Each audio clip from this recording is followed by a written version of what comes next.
इस चीज़ का बहुत ही बेनिफिट है क्योंकि हमारे पिताजी पिया करे थे और मांस खा करे थे।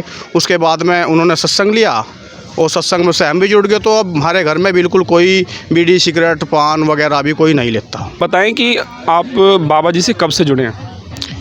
हम बाबा जी से लगभग 90 के दशक से जुड़े हुए हैं जी।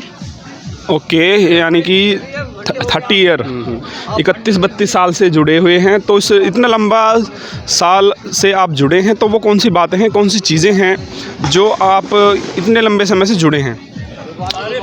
जी वैसे तो सत्संग में यहाँ से सब कुछ अच्छा ही बताया जाता है। हम पहले सत्संग से पहले जो हमारा जीवन था वो लगभग हमारे पिताजी मांस शराब और वो सब चलक रहा था लगभग। हम तो छोटे बच्चे ही थे उस टाइम पे, हमें लाए यहाँ से ही, मैं भी सत्संग उन्होंने लिया हमने लिया, तो वो सब कुछ जब से हम बिल्कुल बंद है। डेरे से आकर हमें जो शिक्षा मिली है कि बुराइयाँ छोड़ दो, और तब से हमें इस चीज़ का बहुत ही बेनिफिट है क्योंकि हमारे पिताजी पिया करे थे और मांस खा करे थे। उसके बाद में उन्होंने सत्संग लिया और सत्संग में से हम भी जुड़ गए, तो अब हमारे घर में बिल्कुल कोई बीड़ी सिगरेट पान वगैरह भी कोई नहीं लेता। आजकल बाबा जी पे आरोप लगे हैं। सर बाबा जी पे आरोप लगा रखे हैं, पर हम भी 30 साल से जुड़े हैं, हमें तो कुछ ऐसा महसूस नहीं देता कहीं तक भी। पर वे किस आधार पर लगा रहे हैं, क्यों कैसे लगा रहे हैं, बताओ अब इसके बारे में क्या कह सकें।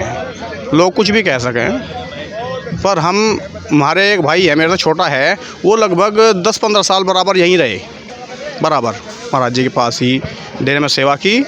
पर ऐसा जैसा ये लोग आरोप लगा रहे हैं बाहर वाले, हमें तो ऐसा कुछ नज़र नहीं आता कहीं तक भी। पता नहीं क्यों लगा रहे हैं, क्या इनके अलावा प्रूफ है इस चीज़ का? ना कोई मीडिया वाले प्रूफ दें इस चीज़ का, क्यों क्या परेशानी है, कहाँ से क्या है भाई। वैसे तो करने वाले तो मालिक हैं, भगवान हैं, जो भी कुछ हैं, सरकार भी उससे बाद की चीज़ है, पर सरकार अपने हिसाब से कार्य करेगी जो भी उसे करना है।